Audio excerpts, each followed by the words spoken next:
you were in Afghanistan in 2002, and you were called into a very remote section of Afghanistan because a patrol had basically gone missing. Exactly. Okay. Exactly. There's no Well, villages just around nothing. for miles. Right. So it's very remote. Yeah, very remote. So we flew in. About 4 kilometers. We're hiking through the same area where they were supposed to make one of their checkpoints, one of their rally points. And before we left, there was all kinds of what happened with the ambush. But that was even odd because at the point of the ambush, we call for maybe close air support, something. Okay. There was no calls made, just off the grid. So we're coming down a mountainside, and it was a nice path, a goat path. As we bent around this corner, you could see this opening of the cave. There's a cave as we're coming around. And then I see there's a lot of rocks, which is another oddity, and then bone matter. When I'm not close enough to identify what kind of bones, but I did see something I knew was a piece of our communications equipment. So instantly we're thinking ambush, maybe animal, it could be anything. And there was enough room in front of this cave, but it had a sheer drop off. But there was enough room that we actually got into a decent dispersal in case of ambush. You see something coming out of the cave, and it's moving with a speed and agility that catches you off guard. Everybody. And he comes out. It was a man at least 12 to 15 feet in height. This is a monster. Red beard, then his hair was longish, past the shoulder, a scarlet red, and Dan runs at him and starts shooting, which broke all of us into the reality. Because it was surreal. Now your training is kicking in. Oh yeah, okay. Muscle memory, complete muscle memory. While Dan is moving at him, another bro of mine's laying down fire, and I start firing. He skewers Dan. He's now got him on this pike. It went through him. And he's still got him, and he's coming after more. We all just clicked in. I don't know what it was, but I remember we're all like, shoot him in the face, shoot him in the face. Our weapons components were in force. We had 308s, and we had Barrett 50s. This is sounding longer than it took. We're talking 30 seconds. And he's taking multiple hits, and is still moving. Dan was dead. Okay? And why is a good man, probably one of the best men I know, now dead. Before I'd left, they were already starting what they call a 9-line, which is a medevac request. They're sending out a medevac request, then all of a sudden it's not a medevac request. All of a sudden we had a helicopter show up because, like I told you, it was a large precipice and a sheer drop. So the helicopter just came up from the drop. They had dropped netting, which is like cargo netting. It's like squares. We were told we had to bundle him up. And we get another bigger helicopter, but it's almost like a Jolly Green Giant used to look back in the day that could get, through this area.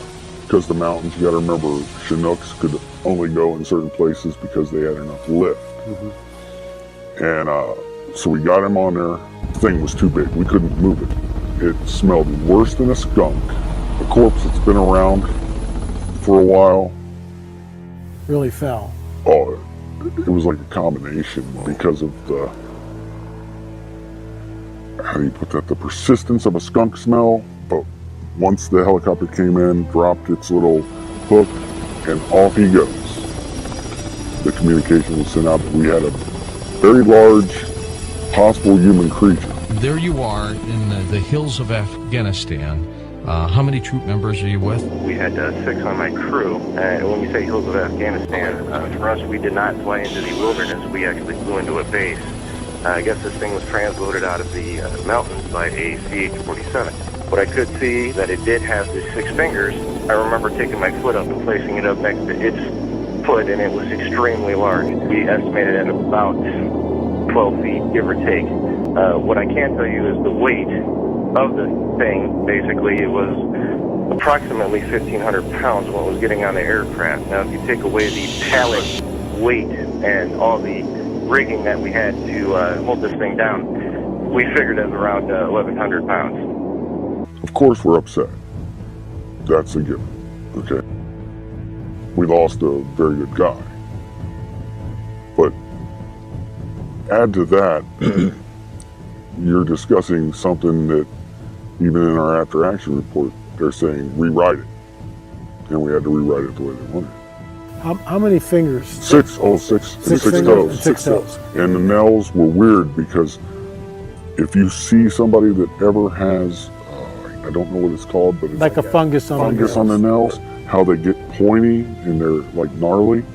That's what they look like. So you're out in the boonies running around looking for high value targets. Correct.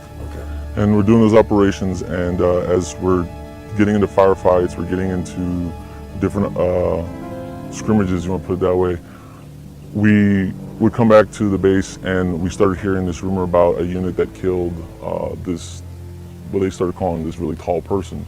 At first I didn't think anything of it, and then come to find out that the person that they killed actually was 3 times the size of a man, had extra digits on their hand and digits on their feet, and had red hair, and a special unit had come in and wanted this target. Well, we'd heard that they had killed this thing inside a cave, or the mouth of a cave, and it was common knowledge among the military to hear this. Now when you say common knowledge, what do you mean? I mean, how does that work? Years later, to come to find out, when I had returned from Afghanistan and had met other military members that had not been there in the operations with me, if you would bring up the Giant of Kandahar, they knew about it. When you first hear it, you're thinking like, this has got to be a joke, this has got to be a hoax. But then after things go down a certain way and you keep hearing it, you start to realize it's not a joke. They kept telling us to keep our weapons high, which means normally it's 2 to the chest, 1 to the head, but they kept telling us to put it towards a man's head and put it higher.